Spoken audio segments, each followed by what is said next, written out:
ستارے زمین پہ دھڑام دھڑام کر کے گریں گے. وَإِذَا الْأَرْضُ مُدَّتْ زمین بوریے کی طرح سے لپیٹ دی جائے گی.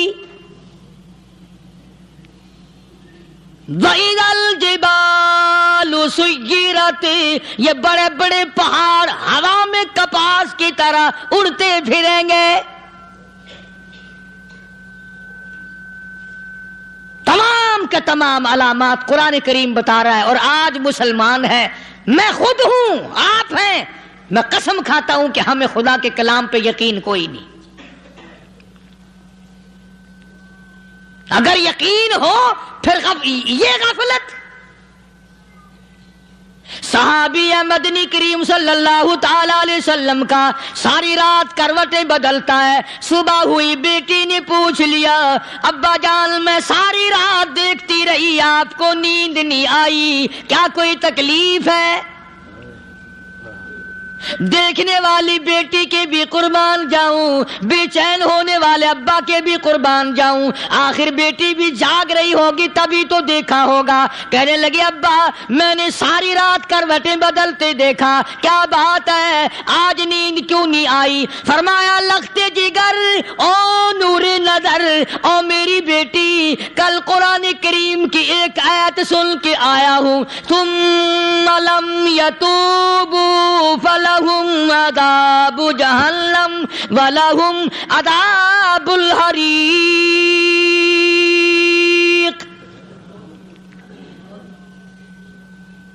او میری بیٹی جس نے قرآن کریم کے ذریعے جہنم کی خبر سن لی ہو، جہنم کے انگاروں کی خبر سنی ہو، جس نے جہنم کی تباہ کاریاں سن لی ہو، او میری بیٹی نیند کیسے آئے؟ کیسے نیند آئے؟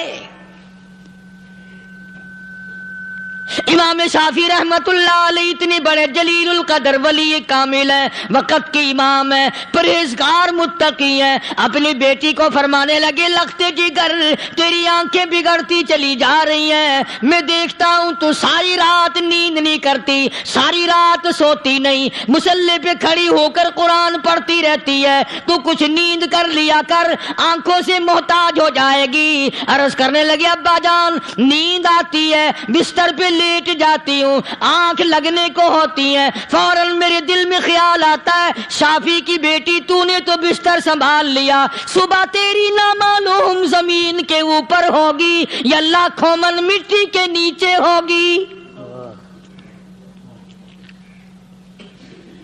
پھر میری نیند اکھڑ جاتی ہے، پھر کھڑی ہو کر خدا کا قرآن پڑھتی ہوں. وہ ساری رات قرآن پڑھا کرتے تھے، اور بدقسمت قوم تمہیں صبح اٹھ کر قرآن کا سپارہ پڑھنے کی توفیق نہیں ہے. مسلمان پر قرآن کا دیدار نصیب نہیں، قرآن کی زیارت نصیب نہیں. گدھے کی طرح کھاتے سو گئے اور گدھے کی طرح صبح اٹھ کر کھانا پینا شروع کر دیا. تو رب کے کلام کا اتنا باغی کہ تو دیکھنا پسند نہیں کرتا.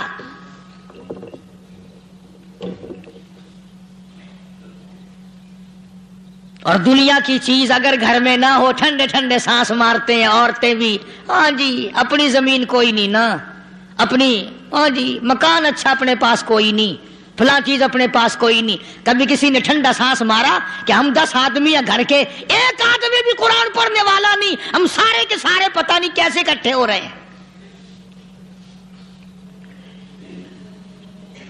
اگر دل میں عظمت ہو، ڈاکٹر ہو، افسر ہو، وزیر ہو، آخر ہے تو انسان، ہے مسلمان، ہے مدنی کریم صلی اللہ علیہ وسلم کا امتی، پھر قرآن سے اتنا دور کیوں ہے؟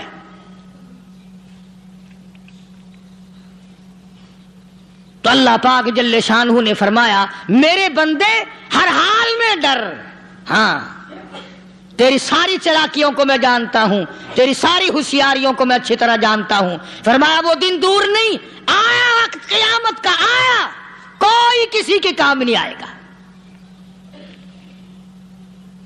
فرمایا ان وعد اللہ حق فلا تغرنکم الحیات الدنیا. دنیا نے پھنسا لیا، چہل پہل میں پھنس گئے، اس کے رنگ روغن میں لگ گئے، اس کی زیب و زینت میں لگ گئے، رات اسی کی سوچ ہے، دن میں اسی کا فکر ہے، اور مرنے کا کسی کو بھی فکر نہیں۔ قرآن کریم کے آخری سورت کا آخری لقمان کے آخری آیتوں میں عجیب مضمون رکھا ہے۔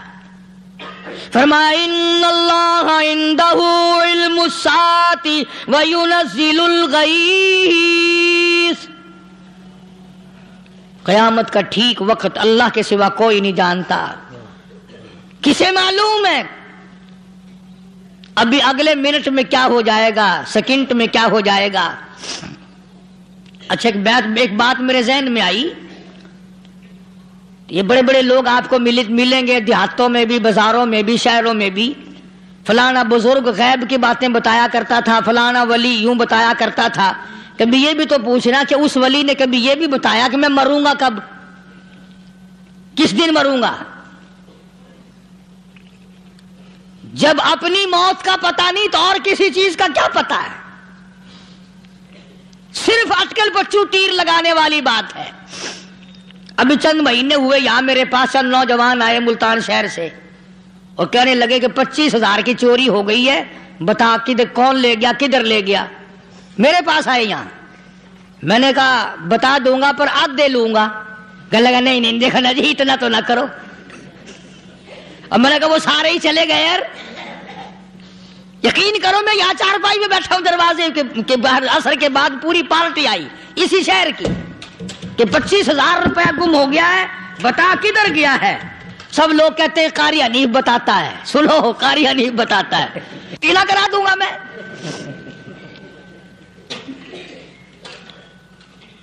جتنا میں نے انکار کیا میرے سر ہوتے چلے گئے، اخیر میں نے بکواس کر دی، میں نے کہا اچھا بتاؤں گا پھر آدھے لوں گا۔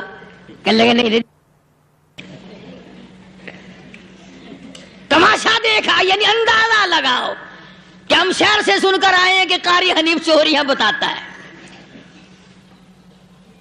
اللہ غنی، کس کو معلوم ہے کہ ابھی کیا ہو جائے گا؟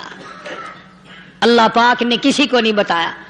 فرمایا ان اللہ عندہ علم الساعۃ وینزل الغیث،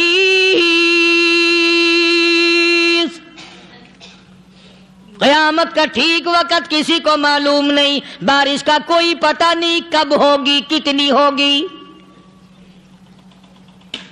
تم ابھی کہہ رہے ہوگے کہ جی محکمہ موسمیات والوں کو پتہ چلتا ہے۔ ان 3 مہینے میں یہ محکمہ موسمیات والے کئی دفعہ کہہ چکے ہیں کہ بندہ باندی ہوگی، مگر کچھ بھی نہیں ہوا۔ بلکہ جتنے یہ زیادہ بتلاوے نا اتنا ہی موسم خراب ہوتا چلا جاوے۔ پچھلے سال انہوں نے روئی کی گانٹھوں کی گنتی بتائی کہ اتنی کپاس پیدا ہوگی ملک میں، اتنی روئی کی گانٹھ بنے گی، اتنی باہر بھیجیں گے اور اتنی اپنے گھر رکھیں گے۔ ذرا پوچھو تو صحیح ذمہ داروں سے سر کھجاتے پھرے کہ کھاد کے پیسے بھی واپس نہیں ہوئے۔ بھلے کسی کو کیا پتا کہ ابھی کیا تھا اور ابھی کیا ہو جائے گا، کل کیا ہوگا، پرسوں کیا، ایک اللہ کی ذات جانتی ہے۔ فرمایا وَيُنَزِّلُ الْغَيْثَ، کوئی نہیں جانتا بارش کب ہوگی، کتنی ہوگی، کہاں تک ہوگی، کس قدر ہوگی، کس طرح میں ہوگی، کہاں نہیں ہوگی۔ وَيَعْلَمُ مَا فِي الْأَرْحَامِ، کوئی نہیں جانتا عورت کے پیٹ میں کیا ہے، لڑکا ہے کہ لڑکی۔ باپ کو پتہ نہیں، ماں کو پتہ نہیں، دادی کو پتہ نہیں، نانی کو پتہ نہیں۔ یوں کہ کسی کو پتہ ہو یا نہ ہو، حضرت صاحب کو پتہ لگ جاتا ہے۔ حضرت صاحب کو کیوں؟ حضرت صاحب ٹھڈ دے اندر وڑدا ہوندا ہے۔ تماشا دیکھ، کوئی کسی کو پتہ نہیں چلتا، اور خدا نے اپنی خدائی کسی کو تقسیم کر کے دینی نہیں۔ لم یلد ولم یولد، نہ میرے ماں باپ، نہ میں کسی کا باپ، نہ میری اولاد، نہ میں کسی کی اولاد۔ اللہ الصمد، بے نیاز، بے مثل، بے مثال ہوں، ہمیشہ سے ہوں اور ہمیشہ رہوں گا۔ سام میرے محتاج ہو، میرے دروازے کے گداگر ہو، میرے دروازے کے فقیر ہو، میرے دروازے کے دستے نگر ہو، آؤ مانگو کھاؤ، موت آئے مر جاؤ۔ اگر اکڑو گے فرمایا پھر میں نے بڑی بڑی سزائیں دی ہیں لوگوں کو۔ ہاں ہاں، میں تو توبہ بھی منہ سے نہیں نکلنے دیتا، کلمہ تو کلمہ ہائے نہیں کرنے دیتا میں۔ جب میں موت کا پیغام دوں یکدم دل کی حرکت بند ہو جاتی ہے، ہائے بھی نہیں، اوئی بھی نہیں، اوف بھی نہیں، کچھ بھی نہیں۔ فرمایا وَيَعْلَمُ مَا فِي الْأَرْحَامِ، کسی کو پتہ نہیں عورت کے پیٹ میں کیا چیز ہے۔ دیکھو نا، جس نے 9 مہینے بچہ پیٹ میں رکھا، جب بچہ پیدا ہوتا ہے نا خود ماں بھی کان لگاتی ہے، بتائیں گی لڑکا ہے کہ لڑکی ہے، بےتابی سے انتظار کرتی ہے، بڑی بے قراری سے انتظار کرتی ہے عورت کہ یہ دائی بول لے، کوئی اور پاس والی بول لے، کوئی اور چھوٹی بڑی گھر کی عورت بول کے بتائے کہ لڑکا ہے کہ لڑکی ہے۔ اور جس نے 9 مہینے پیٹ میں رکھا جب اس کو پتا نہیں تو پرلی طرف بیٹھے ہوئے حضرت صاحب کو پتا کیسے چل گیا؟ وَيَعْلَمُ مَا فِي الْأَرْحَامِ، زیادہ سے زیادہ تمہیں یہ کہیں گے جی فلاں بزرگ نے دعا کی تھی اللہ میاں لڑکا دے گا، لڑکا ہو گیا، ٹھیک ہے دعا تو بھی مانگ، بزرگ بھی مانگے، پیر بھی مانگے، فقیر بھی مانگے، عالم بھی مانگے، ماں بھی مانگے، باپ بھی مانگے، خاندان سارے مانگو، بات یہ ہے مانگو تو سارے، پر یوں کہو دینے والا وہ ایک ہے بس، یہ ہے اصل بات، اور مانگنے کی تو کوئی کسی کی وہ نہیں۔ امام الانبیاء محبوب کبریا حضرت محمد مصطفیٰ صلی اللہ تعالی علیہ وسلم سیدہ عائشہ صدیقہ رضی اللہ تعالی عنہا فرماتی ہیں میں سوئی ہوئی تھی، اچانک میری آنکھ کھلی، میں نے کالی کملی والے کو سجدے میں دیکھا، رو رہے ہیں، دعائیں مانگ رہے ہیں، رو رہے ہیں۔ حضرت عائشہ فرماتی ہیں اللہ اکبر، فرماتی ہیں اتنے روئے سرکار مدینہ صلی اللہ علیہ وسلم، سانس رک گیا، سانس گھٹ گیا آپ کا۔ حضرت عائشہ فرماتی ہیں میں اپنا جگر پکڑ کے بیٹھ گئی، کہیں آج بیوہ تو نہیں ہو جاؤں گی۔ نبی نے اتنا مانگا، اتنا مانگا، اتنا مانگا، اس کائنات میں مانگنے والا کوئی آیا ہی نہیں۔ ہر آن مانگا، ہر لمحہ مانگا، ہر گھڑی مانگا، اور اتنا مانگا۔ میری بات لکھ کے لے جاؤ انشاءاللہ، کچی پکی بات نہیں۔ سیدہ عائشہ صدیقہ رضی اللہ تعالی عنہا گواہ ہے، سیدہ فاطمہ الزہرا رضی اللہ تعالی عنہا گواہ ہے، نبی کی گھر والی گواہ، نبی کی لخت جگر نوری نظر فاطمہ الزہرا گواہ، فرماتی ہیں حضور کریم صلی اللہ علیہ وسلم کا جب آخری وقت آیا آواز بالکل ختم ہو گئی، آواز بالکل پست ہو گئی، پھر بھی لب حرکت کرتے تھے، لب حرکت کرتے تھے، دونوں کی دونوں فرماتی ہیں ہم نے کان لگایا، آواز تھی ربی حبلی امتی، ربی حبلی امتی، اور میرے مولا میری امت کو معاف کر دے۔ اور خدا کی قسم کالی کملی والے نے آخری سانس تک مانگا ہی مانگا۔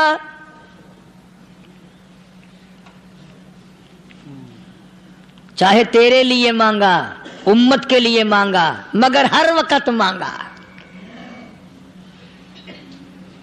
اور یوں فرمایا کہ میدان حشر میں جب لوگ چاروں طرف سے پریشان ہو کر، عاجز ہو کر، تنگ ہو کر، دھکے کھا کر، ذلیل ہو کر انبیاء علیہ الصلوۃ والسلام کے مشورے سے جب حضور کریم صلی اللہ علیہ وسلم کے دربار میں آئیں گے، مشکاۃ شریف میں حدیث موجود ہے، ارشاد حضور کریم صلی اللہ علیہ وسلم کا، فرمایا لوگ مجھے سفارش کے لیے کہیں گے اللہ اکبر اللہ اکبر کبیرہ، تو یوں فرمایا یہ نہیں فرمایا کہ میں اللہ میاں کو ٹیلی فون کروں گا کہ دیکھنا ذرا خیال کرو امت آ رہی ہے میری، یا امت کو یہ کہے کہ رکا لے جاؤ، بلکہ یوں فرمایا جیسے امت آ کر کے مجھے پریشان کرے گی میں سجدہ کروں گا،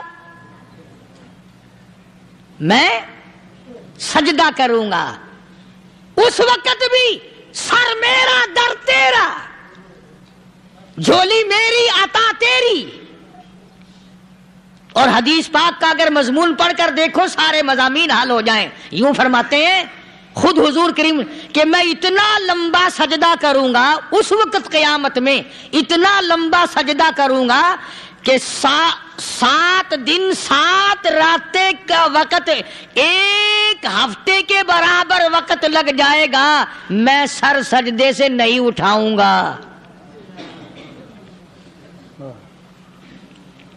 اتنا لمبا سجدہ کروں گا کہ 1 ہفتے کی مقدار وقت لگ جائے گا۔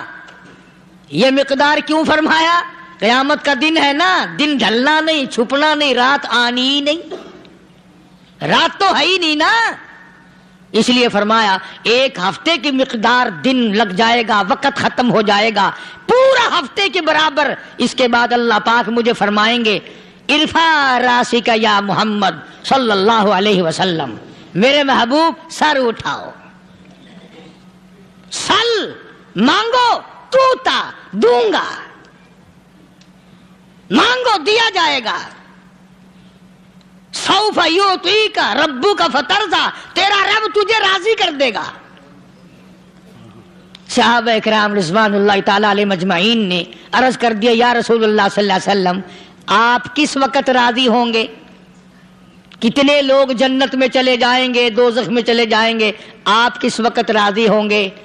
خدا کی قسم اس محسن کائنات کا کیا کہنا کالی کملی والے نے جو ہم پر مہربانی فرمائی، یوں فرمایا جب تک ایک ایک امتی کلمہ پڑھنے والے کا ہاتھ پکڑ کر جنت میں نہ لے جاؤں میں محمد الرسول اللہ کو چین نہیں آئے گی، ایک ایک کو لے جاؤں گا اور چین نہیں آئے گا مجھے اس وقت بھی۔ تو عرض یہ کر رہا تھا کہ قرآن کریم نے اور تمام چیزوں میں عقیدے کا سدھار کہ عقیدہ بناؤ، یہ جو عقیدہ ہے نا اس کی حیثیت ایسی ہے جیسے پہلی اینٹ عمارت کی، اگر اینٹ ٹیڑھی ہو گئی تو ساری عمارت ٹیڑھی ہو جائے گی، اگر عقیدہ صحیح نہیں تو سارے اعمال ٹیڑھے ہو جائیں گے، اور اگر عقیدہ صحیح ہے تو اعمال بھی اور تمام افعال بھی اخلاق بھی تمام کی بنیاد جو ہے وہ صحیح رہے گی اور اچھی توفیق ہوگی۔ یہ عربی کلمہ ہے، آپ اور میں اگر کلمے کا معنی سمجھ لیں پھر بھی بات بنتی ہے، یہی تو معنی لا الہ الا اللہ، کوئی نہیں بگڑی بنانے والا، کوئی نہیں حاجت روا، کوئی نہیں مشکل کشا، کوئی نہیں تیرا ہاتھ پکڑنے والا، کوئی نہیں مجھے اور آپ کو اولاد دینے والا، کوئی نہیں بیوی بچے دینے والا، کوئی نہیں یہ ہر روز روٹی کھلانے پانی پلانے والا اس کے سوا کوئی نہیں الا اللہ، ایک اللہ کی ذات ہے۔ اور فرمایا کہ یہ بتایا کس نے کہ یہ سب کچھ کرنے والا کون ہے؟ محمد الرسول اللہ صلی اللہ علیہ وسلم، کہ ہمارے آقا اور مولا حضرت محمد الرسول اللہ صلی اللہ علیہ وسلم نے بتایا۔ تو قرآن کریم کی آیتوں نے وضاحت کر دی وما تدری نفس ماذا تکسب غدا، کسی کو پتہ نہیں کل کیا ہو جائے گا، صبح کو کیا ہو جائے گا، شام کو کیا ہو جائے گا۔ وما تدری نفس بأي أرض تموت، کوئی نہیں جانتا موت کس جگہ پہ آئے گی۔ کسے معلوم ہے کہ میری قبر کہاں بنے گی؟ کوئی نہیں جانتا میرے اس بدن کو جانور کھا جائیں گے، کسی کو علم نہیں ہے کہ قبر کا گڑھا ملے گا کہ نہ ملے گا، کفن ملے گا کہ نہ ملے گا، نماز جنازہ نصیب ہوگی کہ نہ ہوگی، غسل نصیب ہوگا کہ نہ ہوگا، کوئی نہیں جانتا۔ کلمہ پڑھتے موت آئے گی یا کنجری کے گانے سنتے گاتے موت آئے گی؟ کس کو علم ہے کہ آخری کلام جو دنیا میں ہوگا وہ درود پاک ہوگا یا قرآن کریم ہوگا یا دعا ہوگی یا استغفار ہوگا، اور یا گالی منہ سے نکلے گی، دم نکل جائے گا؟ کسے معلوم ہے؟ اس لیے فرمایا وما تدری نفس بأي أرض تموت، کوئی نہیں جانتا موت صبح آئے گی یا شام آئے گی، بیوی بچوں کے سامنے آئے گی یا اسپتال میں کوئی پاس ہوگا بھی یا کہ نہیں جس وقت موت آئے گی کسے معلوم؟ سجدے میں آئے گی یا کنجری کی گود میں آئے گی کیا پتا؟ فلم میں آئے گی یا مسجد میں آئے گی؟ پچھلے دنوں ایک جگہ ایک آدمی نے صبح کی اذان دی، بڑی اچھی اذان دیا کرتا تھا، اللہ کا نام بلند کیا، زمین پہ بیٹھا اور ختم۔ فجر کی اذان دی، جو سنے انہوں نے کہا یار ابھی تو اذان دی تھی، بس اللہ کی طرف لوگوں کو بلایا اور خود دنیا سے رخصت ہو گیا۔ ہاں کسی کی موت یوں بھی آیا کرتی ہے، کسی کی سجدے میں آ جاتی ہے، کسی کی مراقبے میں آ جاتی ہے۔ اللہ اکبر۔ کسی کی نماز میں آئے، اللہ کی طرف دھیان لگے ایسا لگے کہ لگی جائے وہ چلا ہی جائے۔ ہمارے استاد محترم مولانا عبد الخالق صاحب رحمۃ اللہ علیہ یہاں کبیر والے میں تھے، بہت بڑے عالم، جید عالم، سمندر تھے علم کے۔ بس صبح کی نماز کے بعد مراقبے میں بیٹھے اللہ اللہ کر رہے ہیں، بس جیسے اتحیات میں بیٹھتے ہیں نا اسی طریقے سے بیٹھے تھے۔ دن چڑھ گیا، بھتیجے نے آ کر کے کہا حضرت ناشتہ تیار ہے، جواب کوئی نہیں۔ پھر کچھ دیر کے بعد آیا کہ حضرت ناشتہ تیار ہے، جواب کوئی نہیں۔ اور دن چڑھ گیا، ہاتھ لگا کے دیکھا کہ حضرت تو پہنچ گئے اللہ کے یہاں۔ کس حالت میں؟ ایسی اللہ اللہ اللہ سے لو لگائی کہ اللہ ہی کے یہاں چلے گئے۔ اور ان اللہ والوں کے پاس اس نیت سے لگا کرو میری آخرت بن جائے، میری قبر بن جائے، میرا آخری کلام جو دنیا میں ہو وہ کلمہ ہو، استغفار ہو، درود پاک ہو، قرآن کریم ہو، پھر تو مزہ ہے۔ اور اگر ہائے ہائے ہائے ہائے کرتے مر گئے تو کیا ہوا؟ فرمایا ان اللہ علیم الخبیر، میں خدا کی ذات تمام چیزوں سے واقف ہوں۔ مجھے تو پتا ہے نا، تیرے ایک ایک سانس کا پتا ہے، تیری رگ کے ایک ایک خون کے قطرے کا مجھے پتا ہے۔ اس لیے کہا کرتا ہوں کہ عادت ڈال لو درود شریف پڑھتے ہوئے چلنے پھرنے کی، کلمہ کلام پڑھتے ہوئے چلنے پھرنے کی، استغفار کرتے ہوئے چلنے پھرنے کی۔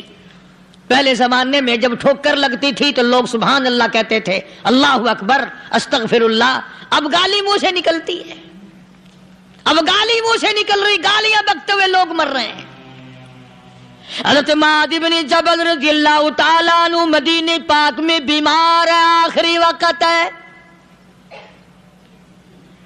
صحابہ کی ایسی ایسی موت آیا کرتی تھی، چاروں طرف جتنے گھر والے بیٹھے ہیں، اماں بھی، بیٹی بھی، گھر والی بھی، بہن بھی، بھائی بند بھی، قبیلہ بھی، خاندان بھی، مدینہ شہر ہے، کالی کملی والے کا شہر ہے۔ حضرت معاذ بن جبل کا آخری وقت ہے، چاروں طرف بیٹھنے والے بھی تلاوت کر رہے ہیں قرآن کریم کی، خود معاذ بن جبل بھی تلاوت فرما رہے ہیں۔ اچانک حضرت معاذ رضی اللہ تعالیٰ عنہ رونے لگے، روئے حضرت معاذ۔ یہ وہ جوان ہے جس کو رخصت فرمانے کے لیے یمن کا گورنر بنا کر کے بھیجا حضور صلی اللہ علیہ وسلم نے۔ حضور صلی اللہ علیہ وسلم اس کو روانہ فرمانے کے لیے کئی میل پیدل تشریف لے گئے۔ ہاں حضور کے صحابہ۔ تو معاذ بن جبل جب رونے لگے تو گھر والوں نے پوچھا کیوں؟ کوئی بیٹھا ہوگا نا، کہنے لگا ڈر گئے، موت سے ڈر رہے ہو، موت سے ڈر کے رو رہے ہو؟ حضرت معاذ کہنے لگے نہیں، موت سے کیا ڈرنا، میں کیوں ڈروں موت سے، اس نے تو آنا ہی آنا ہے، میں نہیں ڈرتا۔ انہوں نے کہا پھر رویا کیوں رو رہے ہو؟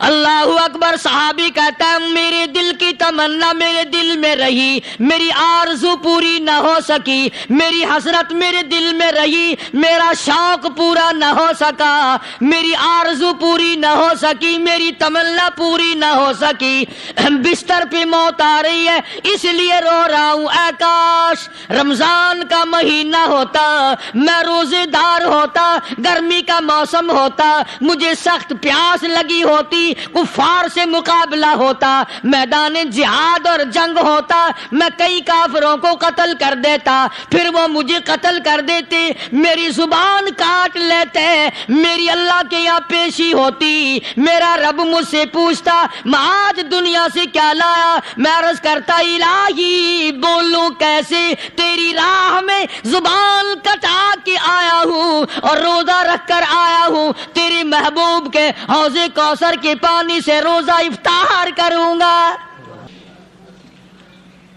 کہتا اس لیے رو پڑا ہوں کہ بستر پہ موت آ رہی ہے.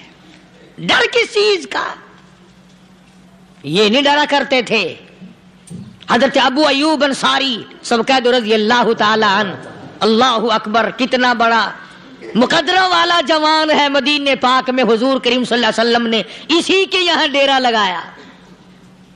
آخری وقت ہے, بیمار ہے ابو ایوب انصاری. مدینے سے صحابہ جنگ کے لیے چلے. آؤ صحابہ کی تمنائیں دیکھو.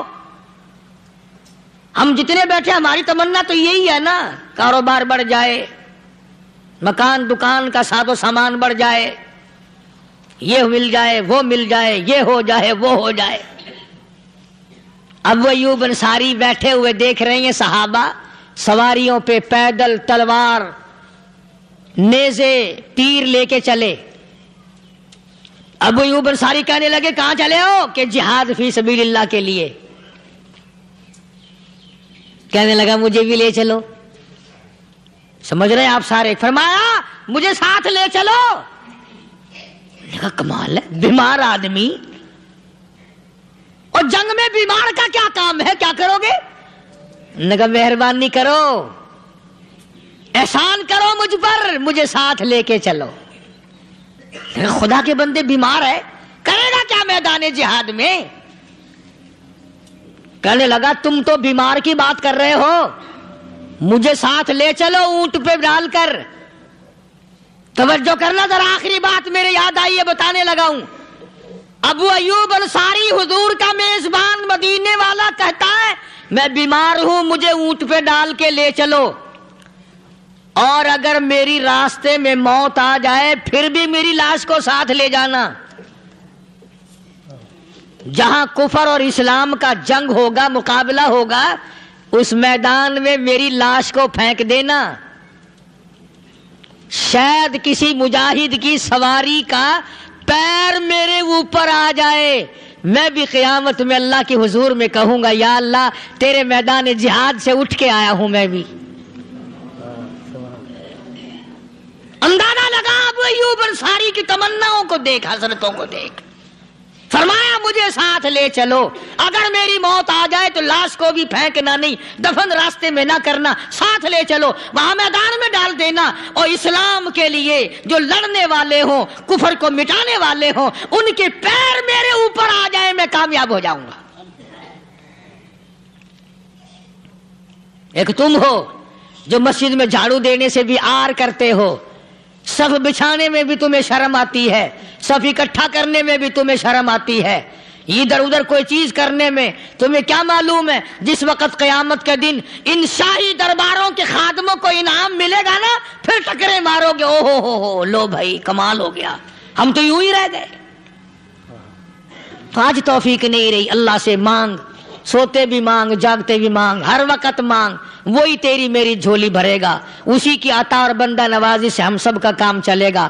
فرمایا ان اللہ علیم خبیر, میں تمہاری ضروریات کو بھی جانتا ہوں, ہر چیز کا مجھے پتا ہے. اللہ مجھے اور آپ کو عمل کی توفیق عطا فرمائے. اللہ پاک اپنے فضل و کرم سے ہم سب کو اپنے بندے بنا لے, عقائد اور اعمال کی درستی فرما دے, مرتے وقت ایمان کی دولت عطا فرمائے. وآخر دعوانا الحمدللہ رب العالمین.